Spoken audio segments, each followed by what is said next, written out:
कराची में गुम थियल माण्हुनि जी बाज़ाबी बाबति केस में अहम अॻिभराई थी आहे। अवांखे आगाह कयूं पिया गुम थियल टे ॼणा घर वापसि पहुची विया।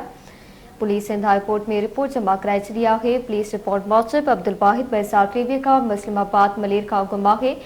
इबाद अली ऐं न्याज़ अली जून 2024 खां औरंगी टाउन मां गुम हुआ।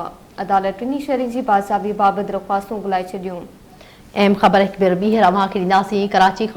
कराची में गुम थियल माण्हुनि जी बाज़ियाबी बाबति केस में अहम अॻभराई थी आहे। गुम थियल टे ॼणा घर वापसि पहुची विया आहिनि। पुलिस सिंध हाई कोर्ट में रिपोर्ट जमा कराए छॾी आहे। पुलिस रिपोर्ट मूजिबि अब्दुल वाहिद 2023 खां मुस्लिमाबाद मलीर खां गुम हुयो, जॾहिं त इबाद अली ऐं न्याज़ अली जून 2024 खां औरंगी टाउन मां गुम हुआ।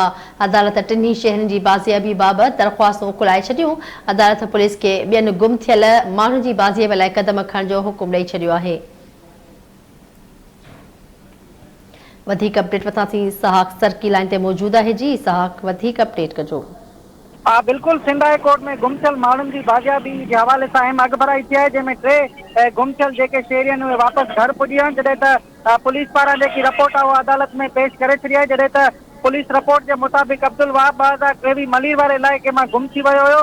जॾहिं त पुलिस रिपोर्ट में ॿुधायो वियो आहे त जेको शहरी आहे इबाद ऐं न्याज़ अली 2024 में औरंगी टाउन मां गुम थी विया हुया। जॾहिं त पुलिस जो चवणु आहे त न्याज़ अली हिकु केस में घुरबल आहे ऐं अदालत पारां शहरी जी वापसी ते जेके दरख़्वास्तूं हुयूं ख़तमु करे छॾियूं आहिनि।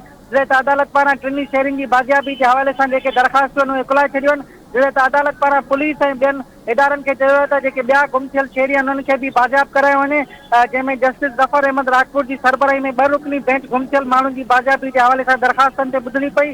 जॾहिं त जांच अफ़सर पारां जेकी दरख़्वास्त गुज़ार आहे उहे जेको अदालत ॾाढो पेश आहे, जो त 2 गुम थियल माण्हुनि जी जेके दरख़्वास्त हुयूं उहे अदालत उकलाए छॾियूं आहिनि। जी ठीकु आहे सहाक, वॾी महिरबानी तफ़सील ॾियण जे लाइ।